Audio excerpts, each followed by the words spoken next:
Now, Naoko, thank you. Johan, thank you. So it's not quite easy to start on from there. And I've just decided to have a different session here. So I think it's not the moment just to have a conversation, just to have another panel. Let this be a family therapy. Let me be your family therapist for 1 hour. Because he put a very severe diagnosis in front of us, and we need to talk about it, and we don't. Somehow it seems that we still haven't found the language to speak to each other about what this really means for us and for our constituencies and for our mandate. Secondly, I think it's a good way to make this group work, because in a way we are bound together as a family, because all the different parts that you need to solve at least part of this problem are sitting here. In terms of the quality of the cast, and I hope you share my excitement for having this group together, but also the constellation. Here we have the real economy, we have the financial sector, we have those who understand nature, and we have those who are able to translate that into value signals and to tell us what that means for us economically. So that's a rare, that's a good family table to have, and it would be a wasted opportunity if we didn't. Well, and then finally it also feels like this is where we are in the conversation and from everything that we've heard today. I mean, we said to each other today that nature is critical to us as businesses, as economies, as society at large. We said that it's that we are acting under urgency. We said to each other that we are at the cusp of redefining what that next economy needs to look like, but we also said that we are currently not on the winning streak. But then we also said one interesting thing. I think, Dominic, you were one of them to mention that point this morning. We already live in a world now where not acting on this actually inflicts economic penalty on us, even as a business.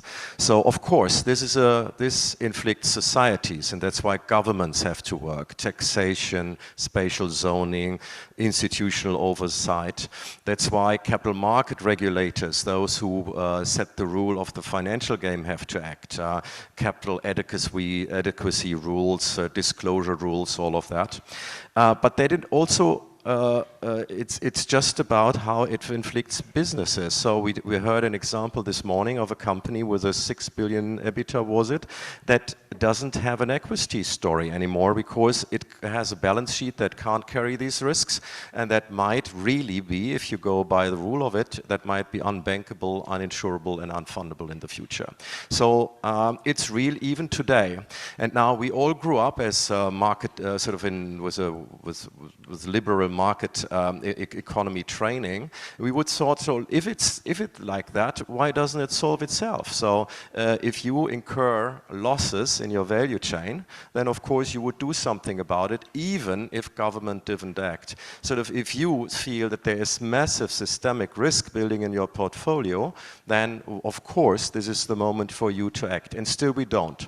So we do a little bit of that, and some of the most advanced players are sitting here, so you are sort of a good wormhole into this potential future, but still on average we don't. And so about that we need to have a conversation. Is it really, on the one hand, of course, a regulatory gap that we need to fix and acknowledge, but there's also a much simpler part just on the business level where we might just have a capability gap, a language gap amongst us. And sort of you never know where family therapies go, yeah? So there needs to be a bit of room for explaining yourself, venting, but then very often it comes into a place where we start to talking each other language. And let's see whether we get there. At least it's worth a shot. Now, with that, let me introduce now my very distinguished panel. On the one hand, we have Rishi Kalra. He's from Olam Food Ingredients. Olam, you are all aware of. is one of the largest integrated agricultural players in the world, situated in Singapore. And within Olam, you've always held a very special role because you have been speaking out on this very early on and said we might lose a business if we lose nature. You have done things that very early on, like introducing multi-capitals accounting within Olam. You have done things like establishing the Accounting for Sustainability Asia Group. You've been awarded a Nature and Biodiversity Award this year in 2025. But yet you are the CFO. You're not the CSO, you're the CFO. So why care?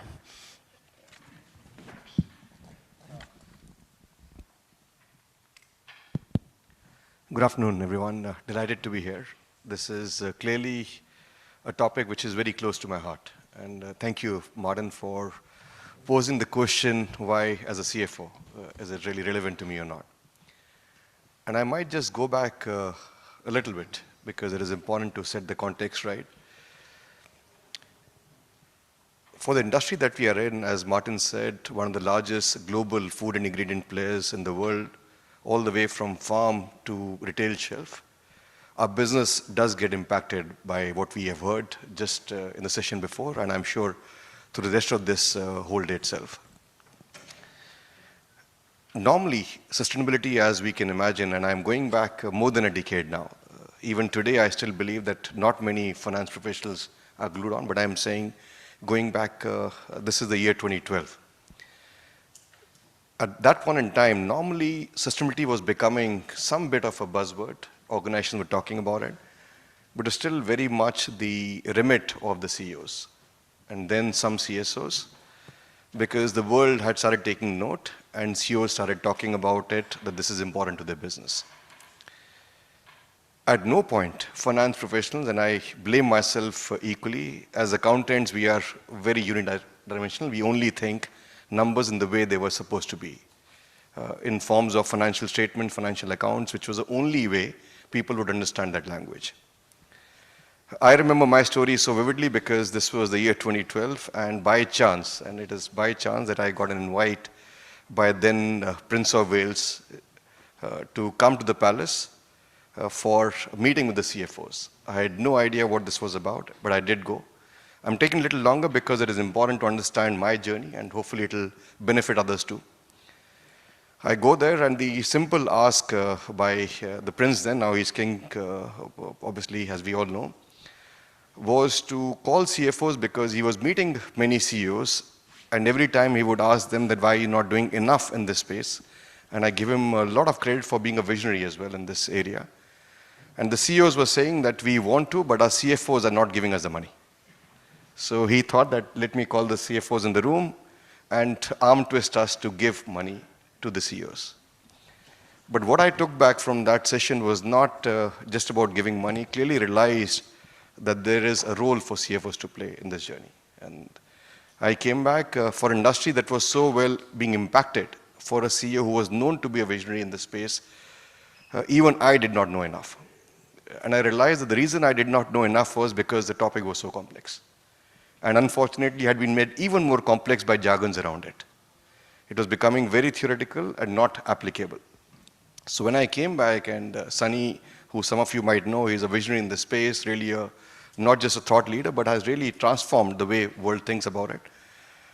And I asked him, I said, Sunny, we are not doing enough, because if I don't understand, and if it is only at your level, then we are having a big challenge. And he mandated me to lead a cross-functional team to look at how to embed sustainability within the organization. And that is where the whole aspect of looking beyond financial capital came along. And we built and developed what I truly, even today, believe very pioneering. It is integrated impact statement, which went beyond financial capital. Looked at multi-capital accounting, which is I got involved and aware of Mark as well in the early days from Capitals Coalition. And the idea was, can we, for internal use, embed and start looking beyond financial accounting? Because financial accounting for us was backward looking. Can we look at, measure, and report natural capital, social capital, human capital, which helped us in understanding and explaining in a language that business leaders understood, dollars and cents, P&L and balance sheet. And that, for me, truly has been transformational for the organization to embed far deeper. I call it in the organization, not externally, because the challenge is starting within, not only to talk about it. And I truly believe in the power of numbers. As an accountant, I know that numbers speak a language better than anything else. So I've taken a little longer to explain that, but it's important because by doing it in this simplistic way, today in Olam, which was always a front leader in this, we made it far more impactful and embedded far deeper. Let's go all the way to the roots, all the way to the ground. So we hear these stories that food chains are under threat, that we've seen a quintupling of cacao prices, that we might lose a significant part of the Coffee Arabica harvest, that the soy basket in the southeast of Brazil is under risk. All of that is happening, yes. But at the same time, you're a trader, and traders are about seeking arbitrage and going to the next spot. So try to link this to what Johan just told us, sort of, are we running out of the next spot? And so finally, you need to reinvest into the viability of your growers, of your suppliers? Yeah, absolutely. And I have no qualms also in saying we are a corporate, and our governing objective is to create value for the shareholders. And that is, we are a commercial organization, we are not a philanthropic organization. But we also came to the realization early on that doing good and creating value actually can coexist. And that's the only way to make it sustainable. And I again go back because when many companies were talking about CSR, CRS in the old days, it was an aspect of doing good without realizing how can it be truly sustainable. And the only way to make it sustainable is it has to be investable and has to create value. And I can use multiple examples, if I may, and which will help bring this home probably better. Like I said, we are one of the largest players in the food and ingredient space. We are in more than 50 countries. We work all the way from farm to retail shelf. While all of you may not know us because we are not a consumer brand, but we touch your lives every day. We literally touch your lives every day. And as an accountant, like I say, numbers speak a language. I will use a lot of numbers. Hopefully, will make it easier to understand of our size. And when we talk about our product categories, we do enough cocoa that every 5th bar of chocolate will have our cocoa in the world. We do enough coffee that every coffee drinker in the world, we can serve a cup of coffee every week. So we are big, and which is why we can make true impact. But if we don't, we also don't have a business. And for many people, honeybees might be a pot of honey, because we all know honeybees create honey, which is what we use. We can apply on various applications, enjoy it. It is sweet, it is nice, it is natural. But for us, it is business. Einstein, many years back, had said if there were no honeybees, human race would go extinct. It was that far. It might be a little far-fetched, but it is not far from reality. Because many of the produce that we consume need honeybees as a true pollinator. And one of the largest almond grows in the world, we spend between 8 to 11 million US dollars every year to get honeybee owners to our farms so they can pollinate our farms. We obviously produce almonds in Australia and California, and there are no almonds without honeybees. People have tried various other pollinators, doesn't work. No mechanization will work, no technology will work. We really need honeybees, and we spend this kind of money. But despite spending this kind of money, because honeybees were not in the natural habitat, they were being overstretched, used of chemicals and everything here, they were not doing what they were supposed to do. And we were seeing our productivity yields going down in our farms. It was scary. It was really scary that what really is happening. We worked with many players, General Mills and Xerxes Society in the US, and actually set up a natural habitat for honeybees in our farms. Normally, in financial accounting, this would have been an expense. But in our natural capital reporting, it became an investment. So we realized that this money that we are spending, historically, financial accounts, and I blame all old accountants who have not changed the way to look at it. It was becoming an expense. But once we saw that we are doing it for a reason to create value, it became an investment. And what we saw that our productivity and yields in our farms went up tremendously. And that clearly shows there is a clear link between doing good and creating value, and that is how you are able to bring it back. And I'm using one example because it is easy to explain this, but there are many such more which clearly are able to articulate the impact creation and value creation can coexist.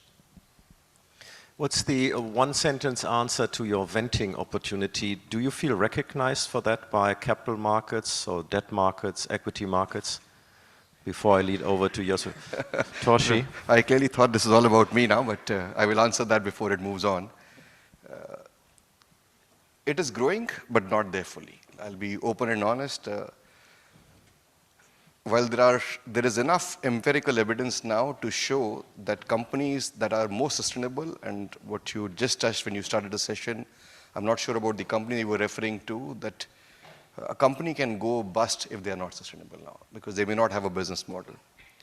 So what we are doing is to make our business truly sustainable first.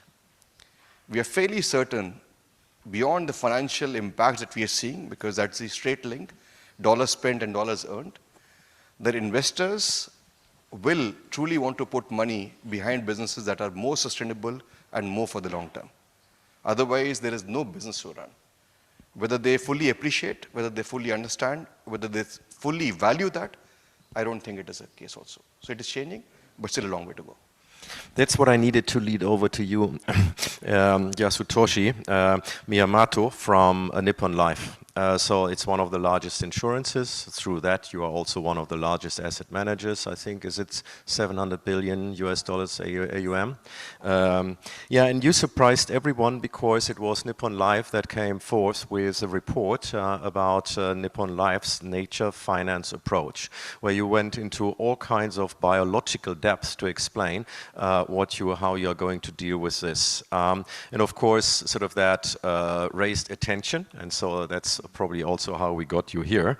And of course, the interest is what really triggered it, and how are you using that? I mean, an insurance or an asset manager who all of a sudden starts talking about human appropriated net primary productivity and extinction per million species years, these are the kind of KPIs that probably you wouldn't have to deal with in the past. So tell us that story. Thank you so much. And I'm Yasutoshi from Nippon Life, the General Manager of Responsible Investment Strategy Office. And thank you again for mentioning our nature finance approach. We published this August. And before talking about the intention of releasing the approach, we want to really express my agreement with your thinking. So doing good, creating value, makes sustainability of business, and it makes investable. So it's really same what we are thinking of as an investment. And so back to the question, and our background or intention of making a nature finance approach is based on the investment policy, which is called system-level investment in financial terminology. So Nippon Life is a super long investor. Our duration of our asset is over 20 years. So regarding that, for protecting a portfolio return in long term, it's really essential to keep the planetary and the social environment stable and safe as a whole. Then system-level risks such as progress of global warming, loss of biodiversity, and also social inequality all threaten the business foundations of companies, and will highly likely to damage the market beta. Market beta means a market-wide return. So based on this philosophy, we Nippon Life, the philosophy, the stable maintenance of the global and social environment will lead to securing of portfolio return in long time.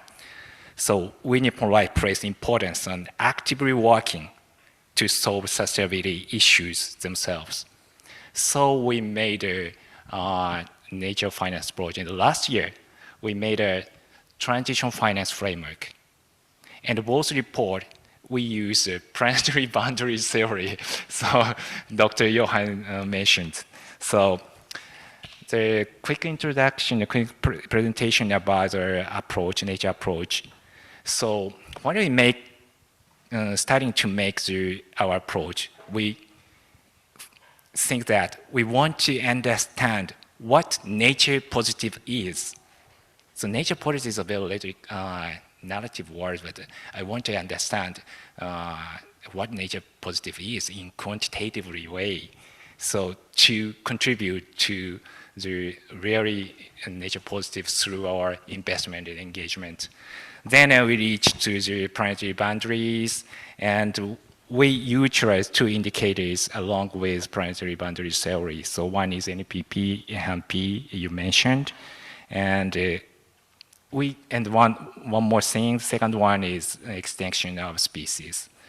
So why we made that is there was some discussion about in the last session about the local and the global.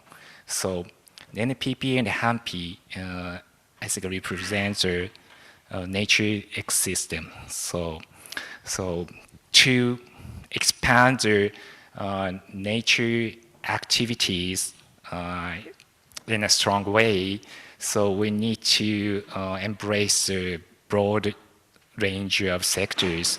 So NPP and HAMP, so which means it represents a nature ecosystem. If we use that such indicators, we can embrace the wide range of sectors. So we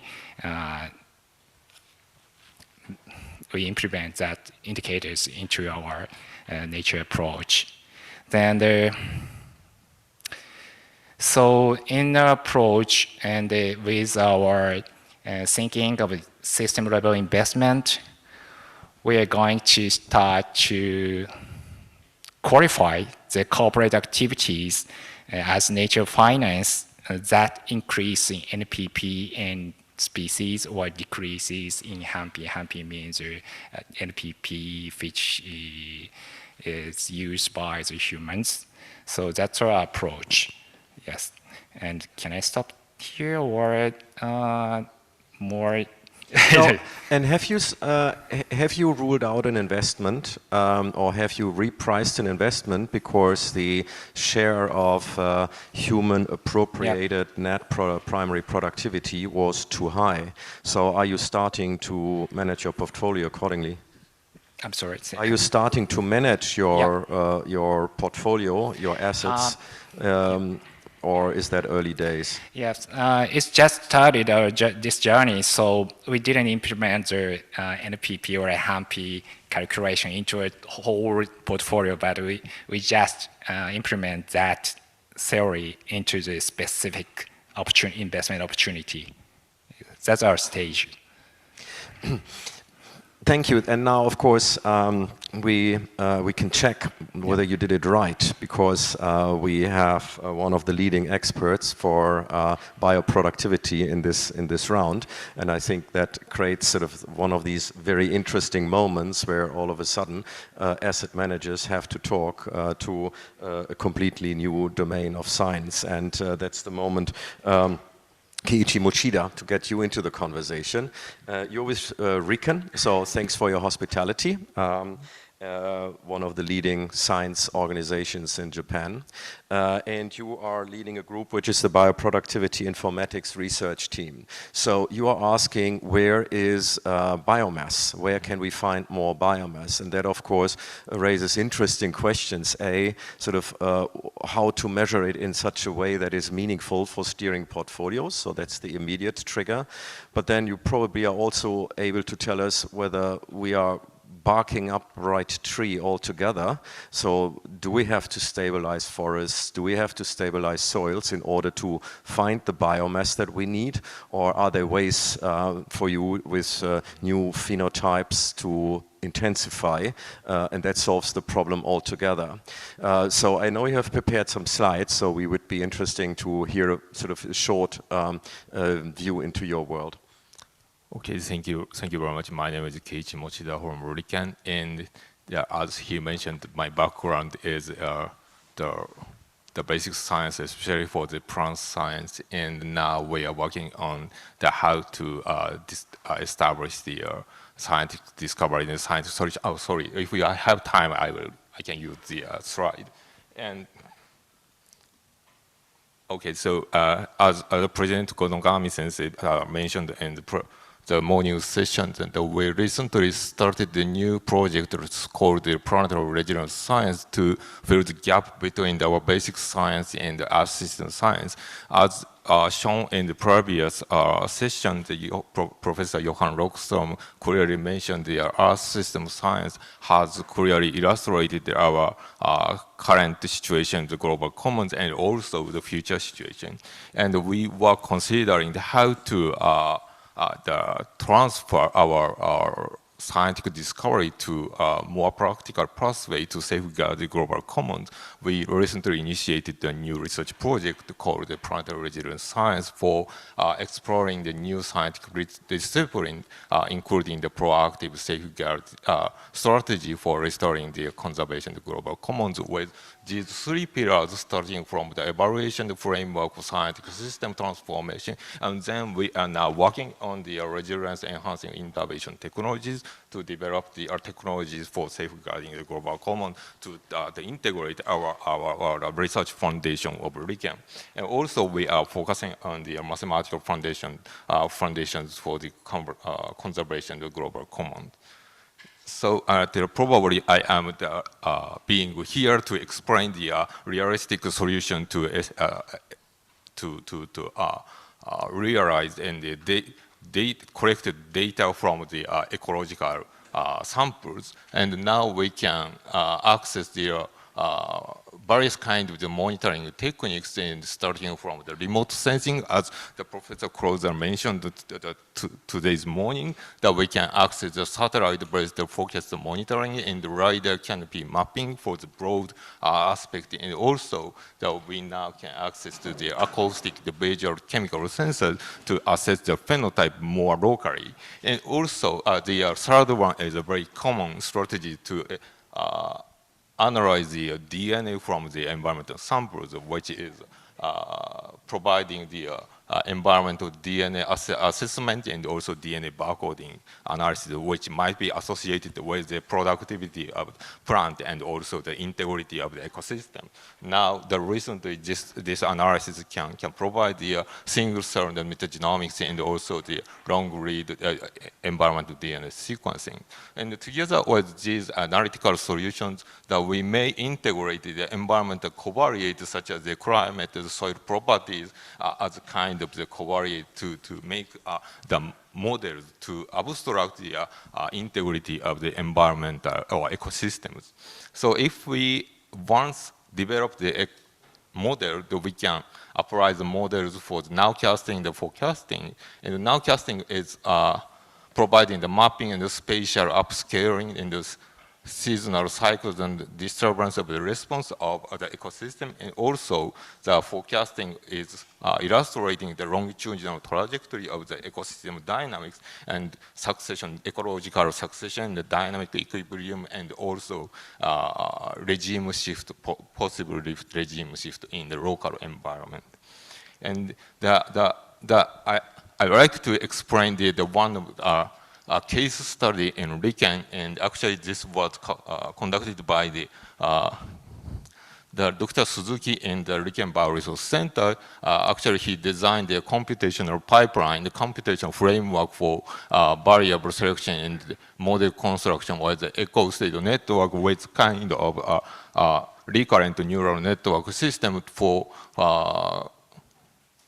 investigate the cyanobacterial bloom in the Lake Kasumigaura with the long-term monitoring data set from the Lake Kasumigaura. And through this system, they constructed the causal network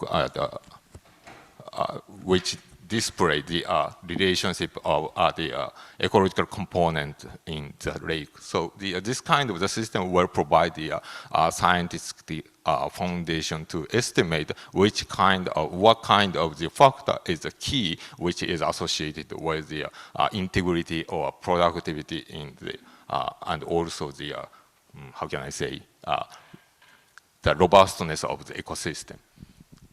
Thanks a lot, and let this slide on because I think it's more meaningful than meets the eye at first sight. Anyone who has stepped erroneously into financial modeling at any stage of your life will recognize these charts. Euclid distances, this is used in order to define the predictive power of models, and this is how financial market decisions are being made every day all over the world. So can you help these two gentlemen, and sorry for pointing at you, between the real economy and the financial sector, who currently don't seem to be unable to price those risks properly? In a way, you are telling us that you are able to say how better soil structures, more soil organic carbon, how that translates, how that is the outcome of different land use practices, how that translates into more resilience, and how that translates into lower risks, so that business decisions, financial decisions can be made. So is this am I putting these words in your mouth, or is this a capability that we have? Well, now we can access the various kind of the solution to data collection from the environmental samples, and also we may apply to such kind of the modeling strategies. And more importantly, we think is how to restore the such kind of the environmental systems with the cutting-edge scientific solutions. So now we are tackling with the research and development to identify the key genes which is important to improve the productivity of crops, and also the management systems with the chemical, with the intervention techniques for the farming management and so on. So I think that it is very important to consolidate such kind of the various types of the solutions to improve the integrity of the ecosystem, even in the natural conditions, and also the farming systems, which kind of the artificial environment for the crop production. And is this also what you read out of the numbers? The way we are telling the story is that there is, because we are not properly pricing it, because we put these risks at zero, because we put nature as an asset at zero, on the one hand, companies have to digest more and more these risks who are now really coming through in increasing frequency. And secondly, that big investment portfolios are sitting on all these unpriced systemic risk, which could really turn into nature's Minsky moment, where all of a sudden we might see rapid price and value corrections for all these unpriced risks. So is this also what you as a natural scientist think, or as a data scientist think, when you, I'm still with you for a second, when you look at this data, where you say, oh my God, there is there are risks here, there are trends here, there are forecasts here that are not being taken into consideration? Is this how you read the data? Yeah. You mean the data? Yeah, I'm trying to to mirror that that view, that where financial risk with the real risk that you can read out of the data that you work with constantly. Well, in this slide, I explained the application, the modeling, the strategy to forecast the situation, the nowcasting, the forecasting, taking the advantage that the modeling to estimate the future situation, such as the longitudinal trajectory of the ecosystem. Ecosystem is not the sustained system, so they're changing the dynamically. So the solution is the forecasting techniques based on the modeling, and also the ecological succession in the even predicted regimes, which is kind of the crisis of the ecosystem. So that might be useful to predict and enhance the predictability for the finance areas. Thank you. Tom, no need to introduce you because you've introduced yourself fairly well this morning. Before I get into exactly this question, what is materiality really from the point of view of an ecologist versus the point of view of a business leader, let me quickly ask you how comfortable you are in this conversation. I've heard you saying in private and in public many times that our utilitarian way of looking at nature is the wrong way altogether. And what we are discussing here is to put nature on the balance sheet. That's a fairly utilitarian thing, let's be fair. So sort of how are you making sense? Sort of give us your fresh perspective of how you look at the way the conversation is going. That we next to its spiritual, next to its cultural, next to its aesthetic value, that there is a conversation about the economic value of nature. Yeah, I think that's a great question. I think the utilitarian way of looking at nature. It kind of has, it's two sides of a coin, right? And one side is the traditional way we look at nature. We just see it for the parts that we want. We extract those parts, we propagate those parts, and they grow at the expense of everything else. That is not making the most of nature. That's degrading nature for our own short-term gains at the expense of our long-term sustainability. But what I see us doing here is a different way of the utility of nature, and that's essentially valuing the whole. It's recognizing that companies simply aren't going to persist if nature disappears. It's recognizing that insurance companies, we're not talking about it out of a simple moral good or a chore. We're not talking about saving nature as a nice to have. It's necessary for your companies to continue. There will be no business in the absence of complex, diverse systems that have stabilized the Holocene, as Johan was explaining. So I think if we're talking about the utilitarian perspective of the whole of nature, then I'm perfectly happy with it. But as you say, it's the real challenge is that we will always underestimate its value. Every attempt we make to value the role of nature on our agricultural yields or on our mortality rates or morbidity rates or economic gains, or every single piece we measure will be missing the infinite array of other ways in which nature is benefiting us, all the unmeasurable things, all the things that we haven't yet begun to understand.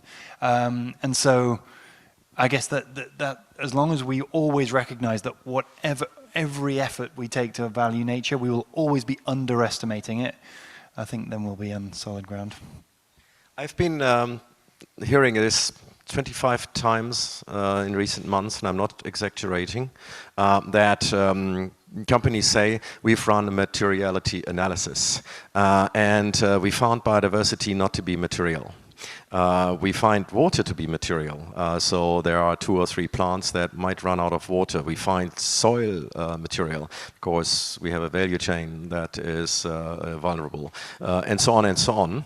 But many of them say that biodiversity is not material to them. That's of course not consistent with the very systemic view that you presented to us this morning. It's not consistent with the 48% rule. It's not consistent with anything that Johan was talking about now. So what are your thoughts to break through that biocomplexity in your language, or ecological integrity, or functional biodiversity is in fact the mother, it is the asset to which all these services, these ecosystem services, are underwritten to. So how to deal with that? Basically to make sure that materiality analysis gets smarter, or to accept that in this interregnum, it's already progress sort of to be water material. So help us. Yeah, I mean, you're totally right. It's not congruent with what any of the science is showing us. It's also not congruent with the various past civilizations that have collapsed as a result of the loss of biodiversity. The Mayan civilization was thriving, and because of inequality in the system, which drove degradation, the ecology collapsed, and then very, very, very quickly the society collapsed. It's like you can't maintain a society when you can't grow anything out of the soil. Now, to address your specific point about how people will say, well, soil is material or water is material, but the biodiversity itself cannot be factored into those equations. I think that is, again, another perfect example of that, the bad side of the utilitarian way we see nature. Yeah, I think you or I probably wouldn't isolate the water or the soil from the holisticness of biodiversity. I would say biocomplexity integrates soil and water as part of that dimensionality of the space. You don't have healthy soil without the microorganisms that make it and the plants that introduce the organic compounds that those microbes are living on, or the animals that regulate the plant communities that integrate the organic material that the microbes rely on. You don't have healthy soil without biodiversity, so it's absurd to isolate one part of it and say that's material but the whole is not. And I think our collective global consciousness is wakening up slowly to that perspective. But honestly, if businesses continue to try to break it down to measurable units that make simple sense, then they are always going to be missing the true value of nature. And in fact, they'll be dangerously doing so.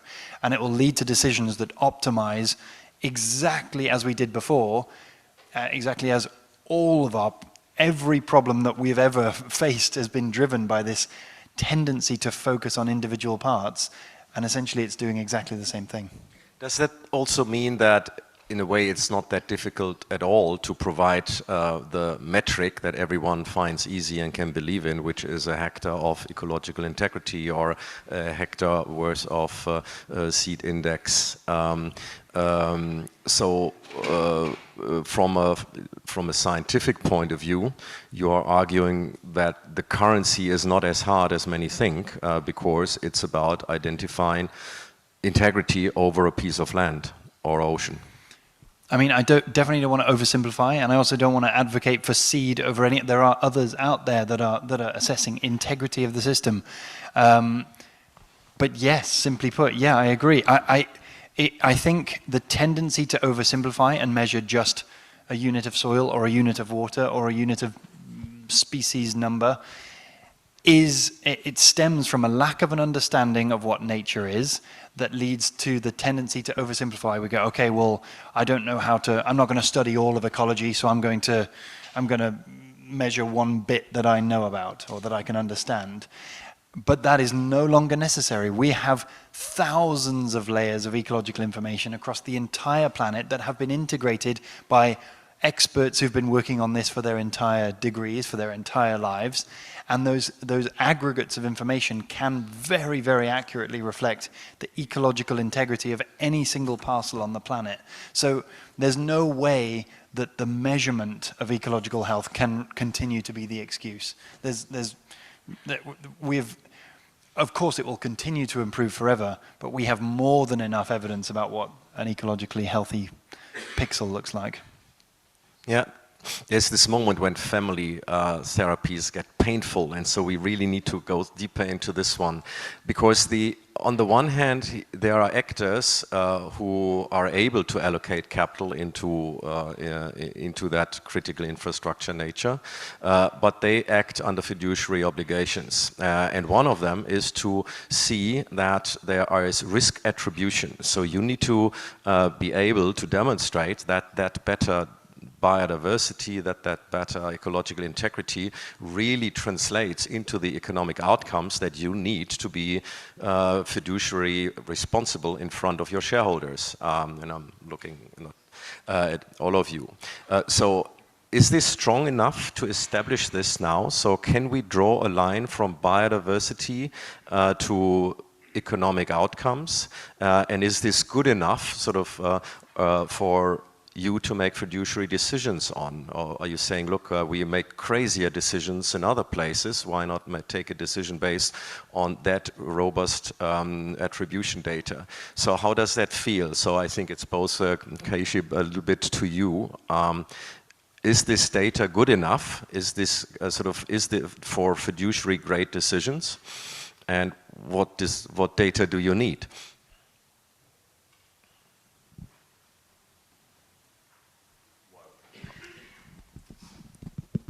Well, yeah, as I mentioned, that we can access the various types of the strategy and the methodology to get the data to assess your ecological integrity, but still not sure that our current technologies can evenly or universally apply to the various types of the ecosystems. I just think for example, the paddy field in Japan and wheat field are completely different in the context of the biodiversity. So how to formulate the universal or trustable system of the framework to collect the data from the environmental samples to inform the integrity or healthiness of the soil for the finance areas. Thank you. And that's, and let's perhaps move the conversation one step further, because it also covers that part quite well. Currently, we are discussing that we need to embrace these risks to reprice our assets and to restructure our portfolios. Is there a moment when you actually think of nature as an investment in its own right, where you would consider to allocate 2% of your funds every year into green infrastructure, or into nature asset companies, or into a landscape transition fund, and proudly hold it on your balance sheet and proudly present it to your investors? Actually, we have sustainable investment budget about, I'm sorry, I talk by yen, 5 trillion yen budget, over 80 trillion yen all assets, and we'll expand. So we're going to make more contribution in the nature or sustainability world, but how to expand the investment more strongly to the sustainability, as you mentioned, everyone mentioned, it'll be needed, the translation from impact to value. So as a long-term investor, I mentioned before, we focus on market beaters, so we can aggressively focus on investing in sustainability. But considering there are different types of investors, so we are so super long investor, but many of the investors are very short-term investor, and to mobilize activities investment, we have to make some translation impact to value. And so data is so, as someone mentioned, data is important, but before that, to think about translation between impact and value, we have to consider what we need much more institutional matter. So I'm sorry, I'm talking a little bit just different way, but I'm some member of some of the government decarbonization task force, like transition finance, and I always think about nature regarding to decarbonization, and the decarbonization journey has progressed rapidly and now, and thinking about nature. So how to make value from nature is, I think, 3 things is important in institutional matters. The one is how to create market. So in decarbonization, so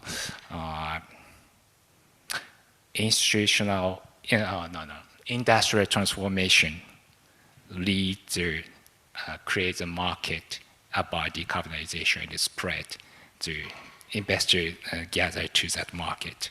So how can we make that system in nature is so essential, and it may be part of the government task, and it's also part of our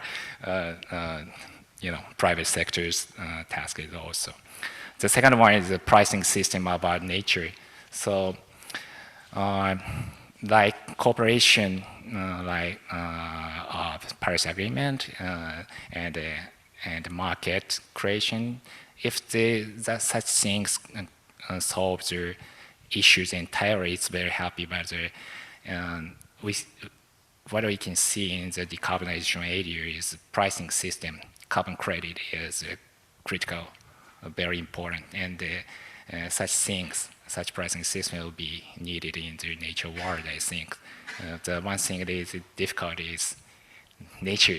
Value of nature is different in price to price. So, but to make the pricing system about nature, so that foundation is very important. And the third thing is people's mindset for nature. The three things would be needed to translate impact to value about nature. And if such things are once in getting praise, the investors will, everything will move. Also, investors, our long-term investors can move at this moment, but other investors, like short-term investors, can move towards that. Yeah, thank you. So there are two very different investment motives. The one is more around impact and the other one is more around risk. And perhaps that's, before then I close off the round with a question to each of you of what is it that your profession, that your community should do more of to make sure that it would be easier to deploy capital into nature. Rishi, to you, because you have been on this journey for a bit, and it started even in language back then, we were using the word impact more than we were using the word dependency. That has changed now with the new context that we have inherited. Does it still feel like the same conversation to you, or do you say now this is very much a reductionist version of what we really thought we were doing in the heydays of impact accounting? Or do you say for us it's almost the same? So help us through that language, sort of build another language bridge. Yeah, that's a great question, Martin. And I'm just reflecting on a few things that I've heard around, and as you said, as a family, let me also rephrase some of the things in my own language before I address your question. I think we should all be thankful that till date, Mother Earth doesn't have an accountant, because we are actually misusing and overusing nature's reserves without having to pay for it. And what you touched upon earlier was very important, because we are not pricing it, because we are not seeing the cost and the implications, we are only seeing it as a trend emerging and hoping and believing it will be beyond our lifetimes. We don't even know the risk that we are working off. And to be truly resilient, and I say that it is not about the terminologies used, it is being able to understand the actions and the impact thereof. So as far as I'm concerned, we can give it different names, we can look at a different standpoint, but for businesses to be truly resilient, doing the right thing is the only way to become resilient. Because it's not to say because we are in the food and agriculture business, it impacts us more. Nature impacts everybody. Everybody, it could be to different extents, but there is enough data to say that half of global GDP will be impacted by nature. Biodiversity is real. I talked about the bee story specifically because people think only about climate. But diversity is equally important because it is truly impacting both food and food systems in a very big way. And food and food systems impact everybody equally. Whether we call it dependency, whether we call it impact, but the real essence is impact of climate, impact of nature, impact of biodiversity is absolutely real. Whether US Climate Week talked about different aspects, I won't even go there. Because we were doing what we are doing today even before the world started talking about it. Because it made business sense. That same business sense exists today and nothing has changed for us. And we'll continue this journey because without which we have no business to run. Yeah, thank you. And now is the moment in the family therapy where we all show a bit of vulnerability and sort of what's the one sentence thing that we should be doing more of as a professional community? As scientists, I would say stop squabbling amongst ourselves. I think our rampant self-criticism, which is built into the scientific process, it's a very good thing, but when we need to act, sometimes we're getting in each other's way and preventing people from taking steps forward. Less slop.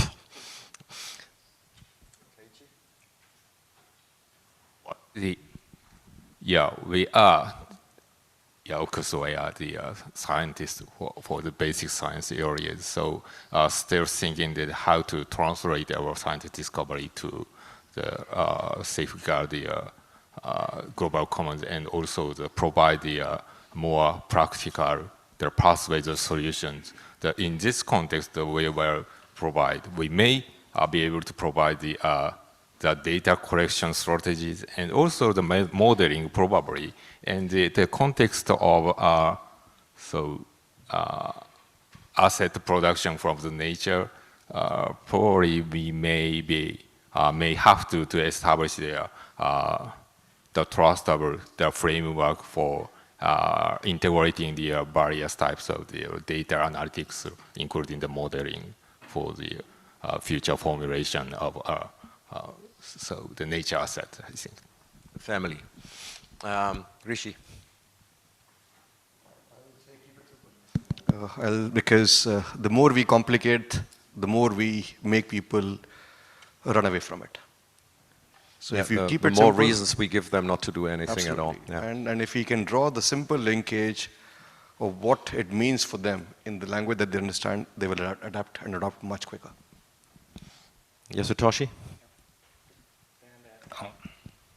From the aspect of how to make more strong the nature investment, just sharing the common